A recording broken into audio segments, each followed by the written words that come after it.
Good fish. There he is.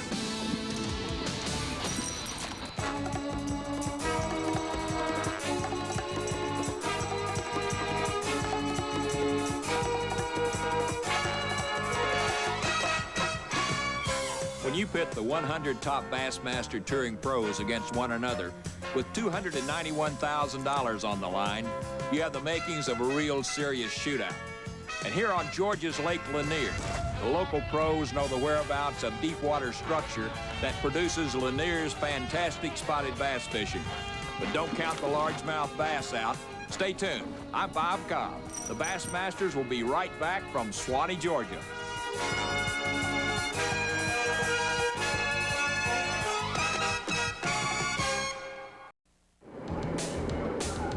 Lake Lanier, Georgia, the 38,000-acre playground for Atlanta's fishing, sailing, and yachting crowds, and the most heavily visited Corps of Engineers impoundment in the country.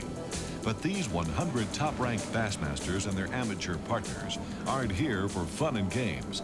They came to fish for $291,200 in the Bassmaster BP Top 100. The first morning of this 4-day competition is cold. The wind's brisk, up to 30 miles per hour. But the bass apparently don't care about cold December weather. Kentucky's Walter Owens hooks up quickly. The majority of the bass here are spotted bass, a smaller cousin of the largemouth. While there's a good population of largemouth in Lake Lanier, early predictions are that spotted bass will be the main factor in this tournament. They're expected to be caught deep, down to 40 feet. Georgia's Tom Mann Jr. is the favorite. Long ago, folks lost count of how many tournaments he's won on his home lake. But rough water like today hinders the spotted bass anglers. The magnum-sized spots are usually caught in open, unprotected water. Tom won't get on his best holes today. There are some line-busting bass in Lanier, and it looks like Walter Owens has one. This largemouth will weigh in later at 8 pounds and earn Walter $1,000 for daily big bass money. And at the first day weigh-in, the unexpected happens. Kevin Van Dam of Michigan, look at this, folks. 22 pounds, 7 ounces. Whoa! Can you believe it? All right, he's on a largemouth pattern. Day 2, Kevin Van Dam has almost a 4-pound lead and no problem getting to his fish. While still cold, the winds died down this morning. Kevin latches on to a Lanier largemouth early. He's fishing way up the Chattahoochee River. Recent rains muddied and cooled the water upriver. But as Kevin has proved, the bass will still bite. This youngster may teach the old pros a few tips. Missouri's Stacy King in 6th place is counting on spotted bass in the main lake area. It's the pattern that's predicted to win. But don't bet on it. Here's another bass for Kevin. His upriver pattern looks solid. North Carolina's Guy Aker is fishing the same pattern as Kevin, spinnerbaits in the river. This veteran pro is always a threat, particularly when the bass are striking blade baits.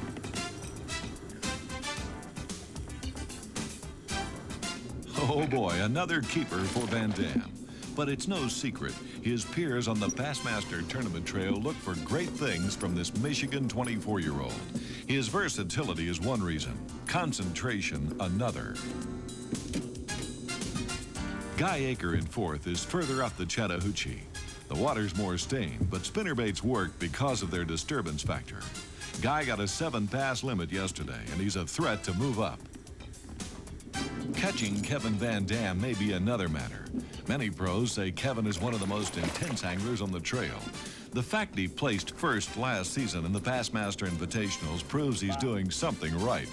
If a Rookie of the Year award had been presented, he would have earned it. Another largemouth for Guy Aker. The upriver pattern Guy and Kevin are fishing was not predicted, much less expected.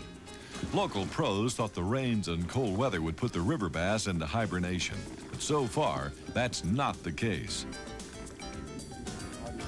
Kevin scores again. His 22-pound bag of bass yesterday is remarkable for the conditions.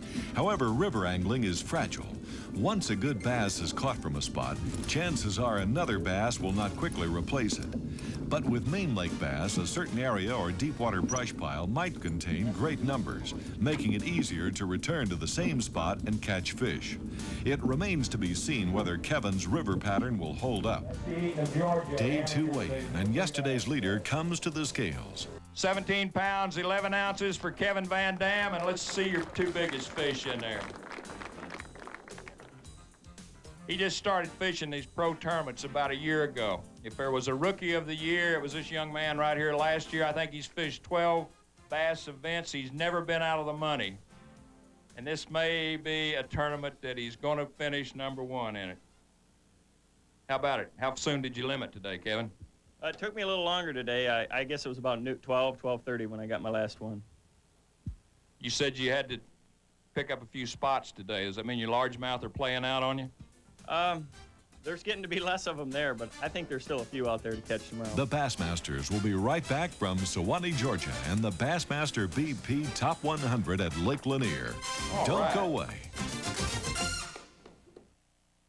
Hi, I'm Kurt Gowdy. Day 3, clear and cool. Although the scoreboard shows Guy Aker has climbed to second, he's more than 9 pounds behind. He needs some big bites. Here's the way things start for Kevin Van Dam, the leader.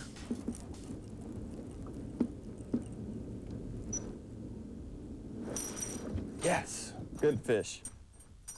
Whew. Boy, that'll warm you up on a cold morning. Kevin says he's committed to this pattern as long as it works. But if things change, he won't change much. Maybe size or type of lure, but not the area.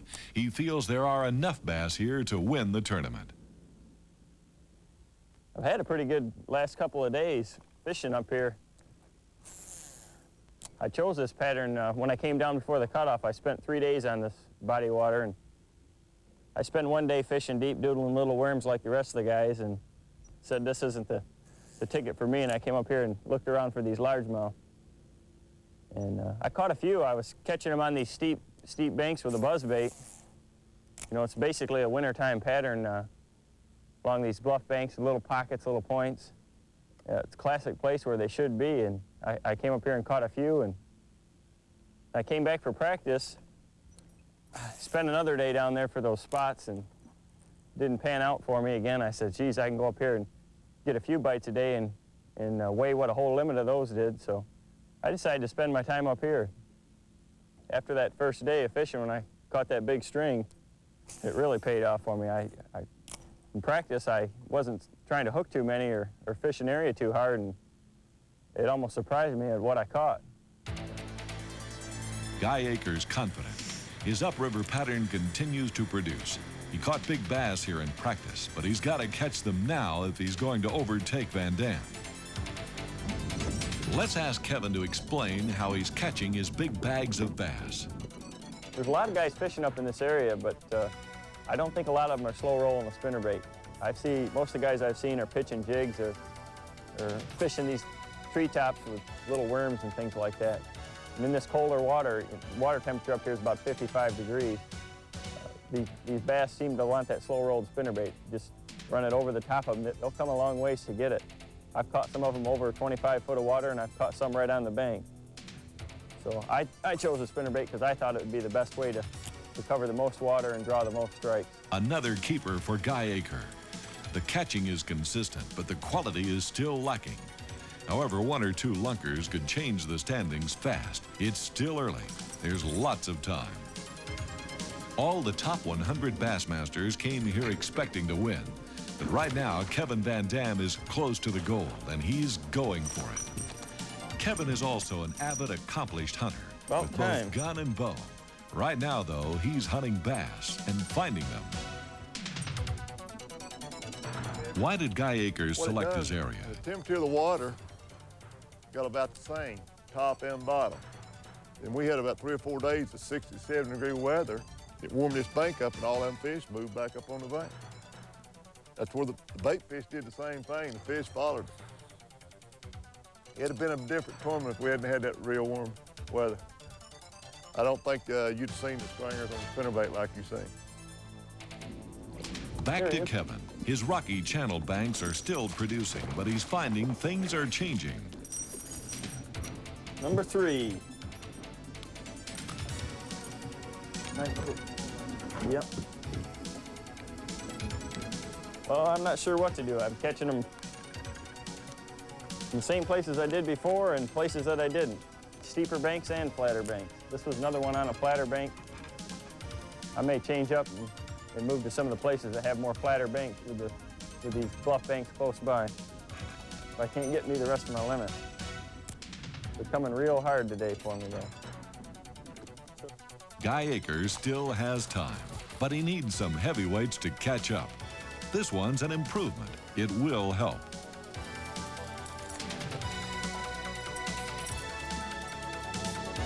As a newcomer, Kevin Van Dam is doing well on the BASS tournament trail, but he wants a win to prove himself. This one here, I've got a chance to win it. I've been close before. I just hope I don't blow it this time. See if we can catch some more today. I feel pretty confident in what I'm doing, though. There's a lot of fish on these banks. They're moving up and down, and I just keep working and keep my cool, and I think I can catch them. Guy Akers, a friend. He also knows Kevin is good. Well, you know, I've been fishing. I've fished all my life, and you know, I don't know how many years Kevin Van Dam's been fishing, but I drew him at Gunnersville, and he was a first-class act. He's going to be a superstar. He can fish a spinnerbait. He can jig fish. He fishes shallow water real good. And to be a pro, that's what you got to do. You got to be able to do it all, and he can do it. The Bassmasters will be right back with Day 3 results of the Bassmaster BP Top 100 at Lake Lanier, Georgia. Stay tuned.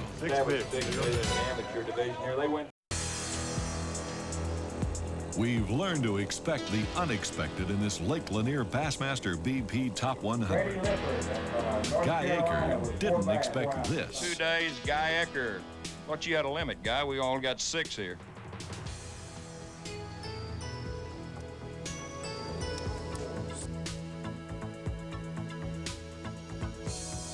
Thought you had 7 fish. Hey, Dewey. Dewey, he had 7 fish when earlier today. 1, 2, 3, 4, 5, 6.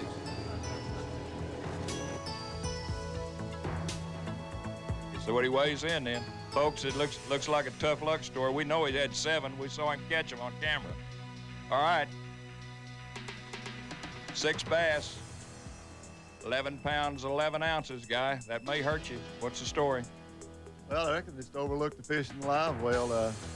You know, I fell around there a lot of times. The live well's got a little drop in the bottom, and the water was muddy where I was fishing, so I couldn't see the fish in there, so I reckon he's in there alive. It may be costly. You were making up a gain on Kevin Van Dam. I know your pattern's holding up good for you. What's it look like for tomorrow now? This might really change your strategy. Well, you know, I missed one big fish. Would have put me there. I thought I missed him 3 times, you know, 6 or 7 pound fish, and I knew that's what it was going to take, a limit with a big fish. But, you know, I made that mistake one other time. I never thought I'd do it again. Yep, the missing bass was in Guy's live well. The leader, Kevin Van Dam, comes to the scales. Keep your eyes on the scales. Here's a man trying to hang on to first place. Kevin Van Dam of Michigan. He had 40 pounds, 2 ounces, and about a 10-pound lead through 2 days. Today, 7 bass. And he had to do it. He had to come on. When our camera crew left him, they told us he only had 3 bass. I had to work hard for them today. They came a lot later. There's getting to be a lot of traffic in the area that I'm at, so I had to change tactics a little bit, but I managed to get my 7. Okay, let's see how much damage you've done to their morale. 13 pounds, 4 ounces. Hold up a couple of big fish. All right, I'm sure that's going to keep you in the lead, Kevin. The showdown round of the Bassmaster BP Top 100. The fog set in. Takeoffs postponed 2.5 hours. When it clears, the action gets rolling fast. There he is. Good one, too.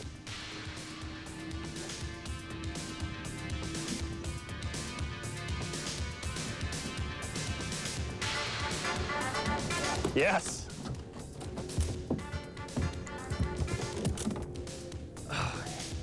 Another 3-pounder. Number 2 for the day. When I pulled up here this morning, I was kind of dismayed. It's my best bank, and there's 4 other local boats that had been watching me on this bank. But I noticed that all of them had been throwing spinnerbaits. That's what I had been doing. Yesterday, late in the day, I only had 3 fish in the box, and I switched over to this crankbait, throwing it around all these rocks and laydowns and things, and started catching fish about as quick as I could throw it in there. So hopefully these other guys aren't catching them, and this crankbait following up the reel win me the tournament. Guy Akers' partner, David Forrester of Kentucky, hooks up. Amateurs must fish from the back of the boat. The pro runs the outboard and electric trolling motor and has the say-so as to where they fish. First prize on the amateur side is a $19,000 fully rigged Ranger bass boat. Kevin Van Dam is fishing very close to the bank. There's a reason.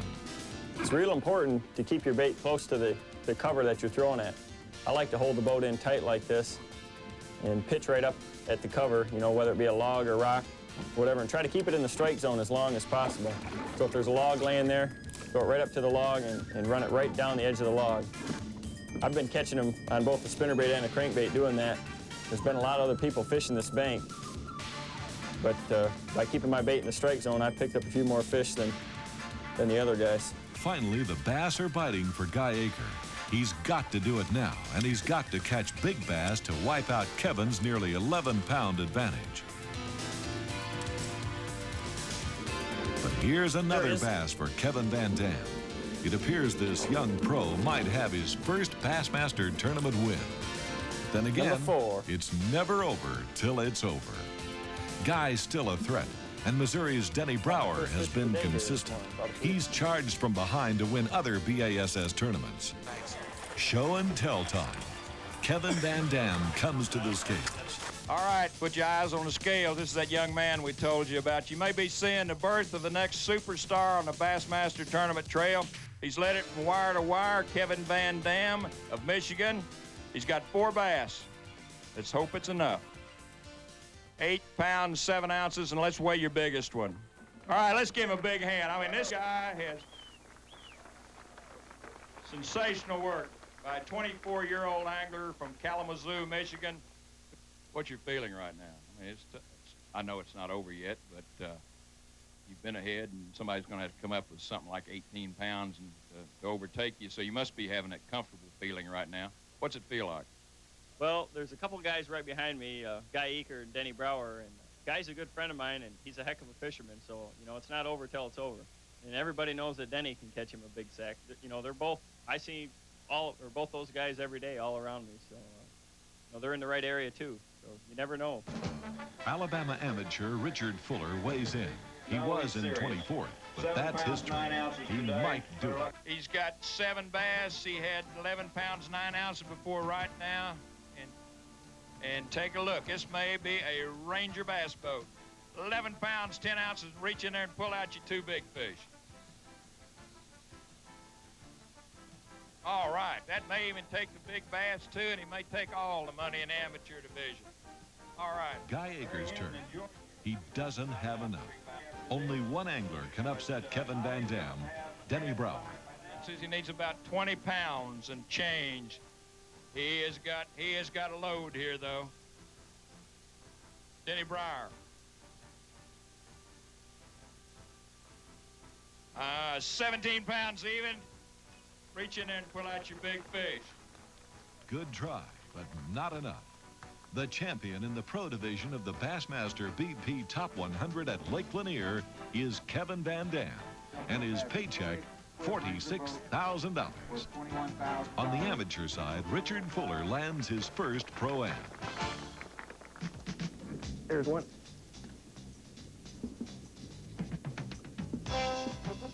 Right now, it's time for the Pros Pointer, the how-to section of the Bassmasters. Brought to you by Wrangler, the most comfortable jeans known to man. Being from Michigan, I get to fish in a lot of cold weather situations. One of the real problems that you have is your reels icing up and also your line guides. A little tip that I picked up is just using silicone spray. You spray it on your reel and on each of your guides, and that'll keep the ice from forming on your reel and on the guides, and it'll save you a lot of fishing time. One of the other benefits of it is when you use it on your spinning reels, it'll really help to reduce your line twist. Use this tip and you'll land more fish.